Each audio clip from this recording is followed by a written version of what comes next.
Hello everyone, thank you so much. I am Sharanda. Thank you so much for joining me.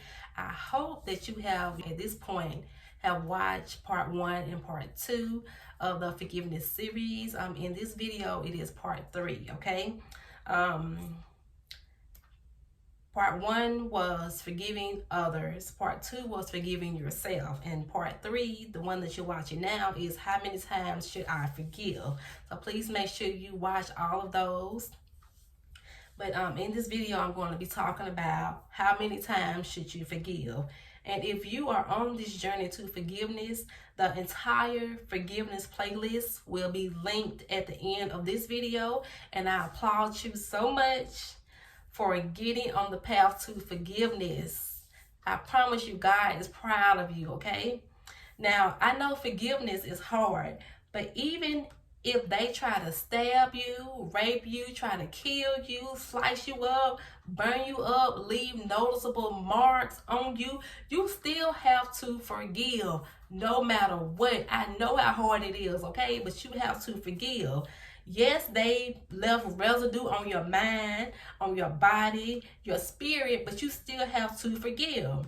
If a person continues to do stuff to you, why are you still around them anyway?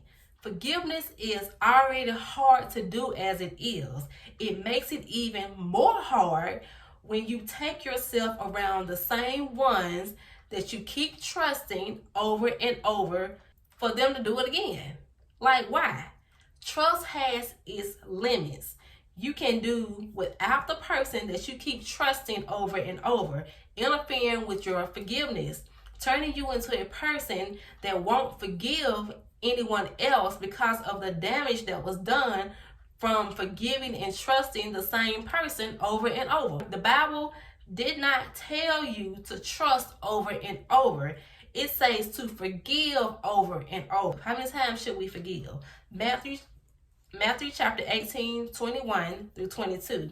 Then Peter came to him and said, Lord, how often shall my brother sin against me, and I forgive him? Up to 7 times? Jesus said to him, I do not say to you up to 7 times, but up to 70 times 7. 70 times 7. And I know you're probably thinking, okay, 70 times 7 is 490 times. No, God is talking about is limitless. There's no limit to forgiveness, okay? No limit to it. And being a Christian helps you with being able to truly forgive, like being a real Christian, okay? Because when you become a Christian, the old you passes away, which means that you're no longer that person that's not able to forgive and, got all this other stuff going on. You're a real, true Christian. So it helps you tremendously to be able to forgive, drop that mess, and just move on. In 2 Corinthians chapter 5, verse 17. Therefore, if anyone is in Christ, he is a new creation. Old things have passed away. Behold, all things have become new. The person that had the problem with forgiveness passes away. You are a new creation in Christ. How people choose to treat you, you deal with it different. It doesn't bother you as much. You forgive quicker. You give all of what was bothering you to God and be done with that. Unforgiveness is a battle within itself. You are supposed to be striving to be a better you. You can't be a better you with unforgiveness in your heart. Like you have got to let that go. You have to decide within yourself that this isn't going to keep holding me hostage.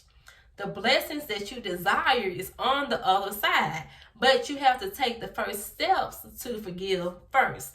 That is the first step, okay? First step. Anything that keeps you in bondage is from the devil. There's freedom in Christ, okay? He don't want you to be free from anything, and he will have you in bondage for so long to the point where you don't even know how to go about helping yourself. And that's where having a relationship with God and being a Christian comes from. People can teach you and show you how to go about forgiving, but if in your heart you really don't want to forgive them, then what is the use? It's like it's going in one ear and out the other without allowing your brain to process what was taught so you can get on the path to forgiveness. In John chapter 8, verse 36, therefore, if the Son makes you free, you shall be free indeed. When Jesus died on the cross, he provided a way to set us free from all this that the devil throws at us, including the unforgiveness. But you are not allowing yourself to be free. Some people enjoy not forgiving that person for some strange reason. Like, let it go. That's that bondage that we're talking about. Why be in bondage when you don't have to be? My name is Sharanda. I am a vessel for God, and I'm simply walking in obedience. Please make sure you go back and watch every last one of these unforgiveness videos, y'all. I don't pull messages from out of the sky, just random stuff. No, God gives me all of this stuff, okay? He knows that it's a lot of unforgiveness that is going on in this world. People have a hard time with forgiveness. So this whole series of unforgiveness is up here for you to follow. Like a guideline or something for you to go by. So please make sure that you go back and you listen to part 1, part 2, and part 3. I think I also uploaded a video in that series, just an extra video about my forgiveness struggle as well. I believe I did. If I didn't, I'll go back and look at it and see, so you all can know my little bit of my story about that as well. But nobody's perfect. You're human, okay? But it's time to get past that and go ahead and get all this unforgiveness out of you, okay? I will see you all in the next video.